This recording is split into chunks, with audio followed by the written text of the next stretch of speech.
Hello friends, welcome back to my YouTube channel. और आज की इस वीडियो में मैं आपको एक छोटी सी स्टोरी बताऊंगा। तो भाई कहानी शुरू होती है सन 2012 से, जब मैंने फर्स्ट टाइम यामा R15 को देखा था। बाइक मुझे बहुत अच्छी लगी थी। स्टोरी में बिल्कुल आपको शॉर्ट में बताता हूँ। तो 2012 में मैंने सबसे पहले यामा R15 को देखा था और बाइक मुझे इतनी अच्छी लगी थी कि 2 से 3 साल के भीतर मैंने खुद की अर्निंग से 2015 में उस बाइक को परचेज़ कर लिया था। तो फर्स्ट स्पोर्ट बाइक जो मैंने परचेज़ की थी वो यामा R15 थी। मुझे वो बाइक बहुत पसंद आई थी। जिस तरह से उसका लुक था, सीरियसली उसका लुक मुझे बहुत ज़्यादा अच्छा लगा था। सॉरी, मेरा गला थोड़ा बैठा हुआ है, तो मैं आपको शॉर्ट में समझाने की कोशिश करता हूँ स्टोरी के बारे में कि ये जो जर्नी है R15 से लेकर हायाबुसा की, कि कैसे ट्रैवल की मैंने। देखिए, ये जो चीज़ है, मैं प्रो राइडर नहीं हूँ और ना ही मैंने कभी डिफरेंट टाइप्स ऑफ बाइक्स को राइड करा है। मैंने जो भी डिसीजन लिया है ये एक इमोशनल डिसीजन है। मैं आपको बताता हूँ ये हुआ कैसे। तो 2015 में मैंने R15 को परचेज़ किया। 1 या 2 साल मैंने उस बाइक को ऑन किया, राइड वगैरह की। ज़्यादा बड़ी राइड्स मैंने नहीं की। ओके, तो सन 2015 से 17 के बीच कई बार ऐसा हुआ कि मेरा कावासाकी शोरूम के सामने से निकलना होता था। मैं बात कर रहा हूँ कावासाकी शोरूम इंदौर की।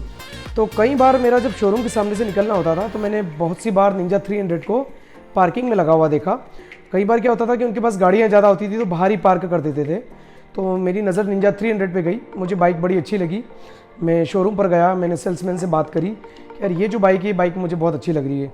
तो उसने बताया कि सर ये 2 सिलेंडर बाइक है, लगभग इसकी प्राइस 3 से 3.5 लाख रुपए है और जो बाइक आपके पास है यामा R15 उससे काफ़ी ज़्यादा बेटर बाइक है। उस बाइक को देखकर फर्स्ट टाइम ऐसा लगा था कि यार स्पोर्ट्स बाइक का भी एक अपना ही अलग मज़ा है। और एक पल के लिए मुझे ख्याल भी आया था कि निंजा 300 को अपन परचेस कर लेते हैं और R15 को अपन सेल कर देते हैं। जो भी ऊपर पैसे लगेंगे उन पैसों को अपन देकर निंजा 300 को परचेस कर लेते हैं। तो फर्स्ट टाइम लाइफ में मेरे साथ ऐसा इंसिडेंट हुआ था कि मुझे स्पोर्ट्स बाइक में थोड़ा सा क्रेज़ आया था। जैसे कि R15 का लुक पसंद आया था तो मैंने उससे 3 साल बाद परचेस किया और फिर 2-3 साल कंटिन्यू जब मैं अप डाउन कर रहा था तो निंजा शोरूम के सामने से निकलना होता था। 300 मुझे पसंद आ गई थी। तो ये चीज़ मेरे दिमाग में बैठ गई थी कि मुझे 300 लेना है। साल 2 साल मैंने 300 का गाना गाया कि यार मुझे निंजा 300 लेना है। फ्रेंड्स, हुआ यूँ कि एक दिन मैं निंजा शोरूम पे गया निंजा 300 की बात करने, और मेरा फाइनली पूरा मूड था कि 300 तो मैं लेकर रहूँगा। इत्तेफाक देखिए, वहाँ पर खड़ी हुई थी निंजा 650। तो मैंने जैसे 650 को देखा मेरी नज़र गई और मैंने सेल्समैन से तुरंत पूछा कि यार 300 से बेटर मुझे ये बाइक लग रही है निंजा 650, तो इसके बारे में आप बताओ। फिर उसने मुझे बाइक्स के बारे में पूरा स्पेसिफिकेशन दिया, जो बाइक्स उसके यहाँ थी। उसने बताया कि 650 निंजा 300 से काफ़ी बेटर बाइक है और ये लगभग 7 से 8 लाख रुपए की है। मैं उस बाइक पर बैठा और मुझे बहुत ही ज़्यादा अच्छी फीलिंग आई। मुझे थोड़ी देर के लिए ऐसा लगा कि जिस तरह से बाइक्स का लेवल बढ़ रहा है, जिस तरह से मैं बाइक्स को एक एक करके जो अपग्रेडेड मॉडल्स देख रहा हूँ, मेरे अंदर की जो फीलिंग्स है वो भी बढ़ती जा रही है इन बाइक्स के लिए। तो उस दिन मेरे दिमाग में कुछ ऐसा आया कि निंजा 300 को कैंसिल करते हैं और निंजा 650 की तरफ जाते हैं। और मैं घर आ गया। मैंने पूरी रात ये सोचा कि यार निंजा 650 7 से 8 लाख रुपए की आ रही है, अब पेमेंट की व्यवस्था कैसे करें। मैं एक मिडिल क्लास फैमिली से बिलोंग करता हूँ और उस टाइम पर मेरे पास इतना पेमेंट था नहीं, और जो मेरा प्रोफेशन है वो वेब डेवलपमेंट है और उस टाइम पर मैं खुद स्ट्रगल कर रहा था। तो मुझे खुद नहीं पता था कि मैं बाइक फ्यूचर में परचेस कर पाऊँगा कि नहीं। तो मैंने निंजा 650 को देखने के बाद उसे परचेस करने की प्लानिंग स्टार्ट कर दी। अब फ्रेंड्स, 2 दिन बाद मैं निंजा 650 को देखने के लिए शोरूम पर गया और सेल्समैन से मुझे बात करना थी कि अगर इस बाइक को मैं परचेस करता हूँ और अगर मैं फाइनेंस कराता हूँ तो लगभग कितनी EMI आएगी। तो निंजा 650 जहाँ पर खड़ी हुई थी उस जगह निंजा 650 तो मुझे नहीं दिखी, लेकिन उसके पास में मुझे निंजा 1000 दिख गई। तो आप देखिए, मतलब इंसान का लालच कैसे बढ़ता है। मैंने R15 ली, फिर निंजा 300 को देखा तो उस बाइक पे मैं फ्लैट हो गया। फिर निंजा 650 को देखा, वो बाइक मुझे निंजा 300 से ज़्यादा बेटर लगी। फिर एक दिन जब मैं निंजा 650 की बात करने गया कि मुझे फाइनेंस कराना है और मैं EMI वगैरह पे कर दूंगा, तो मेरे सामने रखी हुई थी निंजा 1000 उस दिन किसी कस्टमर को वो लोग निंजा 1000 डिलीवर करने वाले थे। तो इत्तेफाक से वो निंजा 1000 मेरे सामने रखी हुई थी। मैंने सेल्समैन से बोला कि यार ये बाइक बहुत बड़ी लग रही है, जितनी बाइक्स अभी तक मैंने देखी सभी बाइक से ज़्यादा बड़ी मुझे निंजा 1000 लग रही है, ये बाइक कौन सी है। तो फिर सेल्समैन ने मुझे बताया कि निंजा 1000 है और ये 4 सिलेंडर बाइक है, इसमें इनलाइन 4 सिलेंडर है और ये जितनी भी 2 सिलेंडर्स बाइक हैं उन सभी बाइक से 1000 गुना ज़्यादा अच्छी है। तो मैंने बोला भाई इसका साउंड तो सुनाओ। सेल्समैन ने जैसे ही मुझे निंजा 1000 का साउंड सुनाया, भाई मैं फ्लैट हो गया।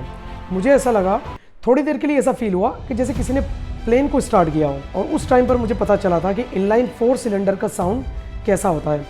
भाई उस टाइम पर मैंने कसम खा ली थी कि बाइक अगर लेना है तो इनलाइन 4 सिलेंडर, 2 सिलेंडर में अब नहीं जाना है। निंजा 300 650 को मैं ऑन द स्पॉट उसी टाइम पर कैंसिल कर चुका था। अब मेरे दिमाग में चढ़ गई थी निंजा 1000। तो अब यकीन नहीं मानेंगे, निंजा 1000 को मैंने 2 साल तक फॉलो किया।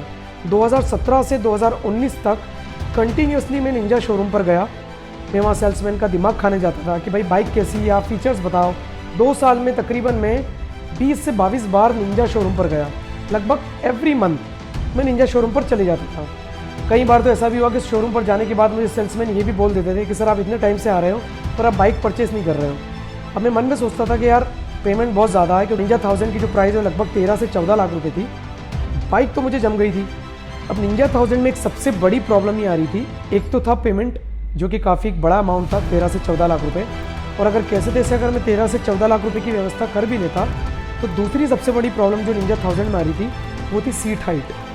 निंजा 1000 की सीट हाइट थी 840 mm। तो मुझे प्रॉब्लम ये आ रही थी कि जब भी मैं उस बाइक पर बैठता था मेरे दोनों पैर ज़मीन पर टच नहीं होते थे। तो जब प्रॉब्लम सीट हाइट की आई तो मैंने थोड़ा सा रिसर्च किया और ये पता लगाने की कोशिश करी कि ऐसी कौन सी बाइक होती है इनलाइन 4 सिलेंडर में जिसकी सीट हाइट थोड़ी सी कम हो, क्योंकि मेरी जो हाइट है वो 5'8" है और 5'8" मुझे ऐसा लगता है कि बहुत ज़्यादा भी नहीं है और बहुत कम भी नहीं है। तो फिर मैंने थोड़ा सा रिसर्च किया और रिसर्च करने पर मुझे पता लगा कि सुजुकी हायाबुसा जो एक सुपर बाइक होती है वो इनलाइन 4 सिलेंडर होती है और उसकी जो सीट हाइट होती है वो निंजा 1000 से कम होती है। बस फिर क्या था, मैं निंजा 1000 को छोड़कर सुजुकी हायाबुसा की तरफ गया। सबसे पहले तो मैंने सोचा कि हायाबुसा को देखे कहाँ।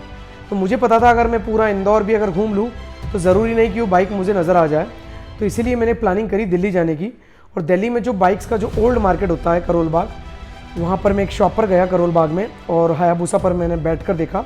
जैसे ही मैं हायाबुसा पर बैठा मेरे दोनों पैर ज़मीन से टच हो गए।